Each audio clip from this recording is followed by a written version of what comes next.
രണ്ട് കൾച്ചർ പഠിക്കുമ്പോൾ ഇപ്പോൾ കേരളത്തിൻ്റെ ഒരു കൾച്ചർ ആണെങ്കിൽ ഒരുപാട് ആർട്ട് ഫോം ഉണ്ട്, ഡാൻസ്, ഒരുപാട് കാര്യങ്ങൾ നമുക്ക് പഠിക്കേണ്ടി വരും.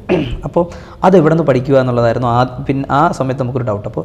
അപ്പോഴും എന്താ റാങ്ക് ഫയലുകളാണ് നമുക്കുള്ളത്. ഓക്കെ, അത് റിവിഷൻ ചെയ്യാം. പക്ഷേ ക്വസ്റ്റ്യൻസ് മേ ബി ഇതുപോലെ ആയിരിക്കത്തില്ലേ ചോദിക്കാൻ ചാൻസ്. അപ്പോൾ എനിക്കിപ്പോൾ തോന്നിയത് ഞങ്ങളന്ന് Kerala-cultural.com, കേരളത്തിൻ്റെ കൾച്ചറൽ ഡിപ്പാർട്ട്മെൻറ്റിൻ്റെ സൈറ്റുണ്ട്. അതിനകത്ത് പോയി കഴിഞ്ഞാൽ കേരളത്തിൻ്റെ എല്ലാ കൾച്ചറും അതിനകത്തുണ്ട്. വളരെ കൺസൈസ് ആയിട്ട് തന്നെയാണ് അതിനകത്ത് കൊടുത്തിരിക്കുന്നത്. അത് മാത്രം വായിച്ചാൽ മതി. എനിക്കിപ്പോഴും ഓർമ്മയുണ്ട്, ഗദ്ദികയെക്കുറിച്ചൊക്കെ അതിനകത്ത് പറയുന്നുണ്ട്.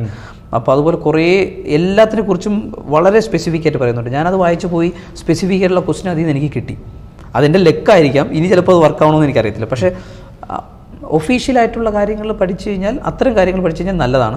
പിന്നെ ഓവറോൾ ഐഡിയ കിട്ടാൻ വേണ്ടിയിട്ട് നമുക്ക് റാങ്ക് ഫയലുകൾ എല്ലാം സിലബസ് കവർ ചെയ്യുന്നതിന് വേണ്ടിയിട്ട് റാങ്ക് ഫയൽ ഉപയോഗിക്കാം എന്നുള്ളതാണ്. അപ്പോൾ ഈ മടവൂർ പാറ എന്നൊക്കെ പറഞ്ഞിട്ട് കുറേ ആ സമയത്തെ ഇതെല്ലാം നമ്മുടെ ഗവൺമെൻറ് വെബ്സൈറ്റിനകത്തുണ്ട്. ഓക്കെ, അതൊക്കെ അവിടെ നിന്ന് കിട്ടിയതാണ്. അതെല്ലാം ഞാനത് പഠിച്ചപ്പോൾ എനിക്ക് അതൊക്കെ ബെനിഫിറ്റ് ചെയ്തു.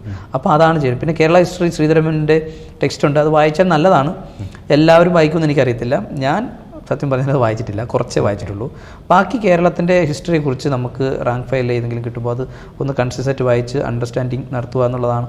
പിന്നെ ഇതിലും ഗവൺമെൻറ്റിൻ്റെ വെബ്സൈറ്റുകളുണ്ട്, അതിനകത്തൊക്കെ വ്യക്തമായി ഒഫീഷ്യലായിട്ടുള്ള കാര്യങ്ങൾ പറയുന്നുണ്ട്. ഇപ്പോൾ ആർക്കൈവ്സും ഓരോ മ്യൂസിയത്തിൻ്റെ കേസും ഇപ്പം ഫോർട്ടിൻ്റെ കേസെല്ലാം അവരുടെ ഫോർട്ടിൻ്റെ കേസ് ആ സൈറ്റിനകത്ത് തന്നെ ഒഫീഷ്യലായിട്ട് പറഞ്ഞിട്ടുണ്ട്, അതെന്ത് ചെയ്തു, എങ്ങനെ ചെയ്തു, ആര് വന്നു, ആര് ഡെവലപ്പ് ചെയ്തു. അപ്പോൾ ഇത്തരം കാര്യങ്ങൾ കൂടി നോക്കുകയാണെങ്കിൽ നല്ലതെന്നാണ് എനിക്ക് തോന്നുന്നത്. കാരണം ഗവൺമെൻറ് എപ്പോഴും അല്ലെങ്കിൽ ഒരു PSC എപ്പോഴും ചെയ്യുന്നത് ഒഫീഷ്യൽ ഡോക്യുമെൻറ്റുകളിൽ നിന്നായിരിക്കണം. അപ്പോൾ അത്തരം കാര്യങ്ങളും കൂടെ നോക്കിക്കഴിഞ്ഞാൽ നല്ലതായിരിക്കും എന്ന് തോന്നുന്നു.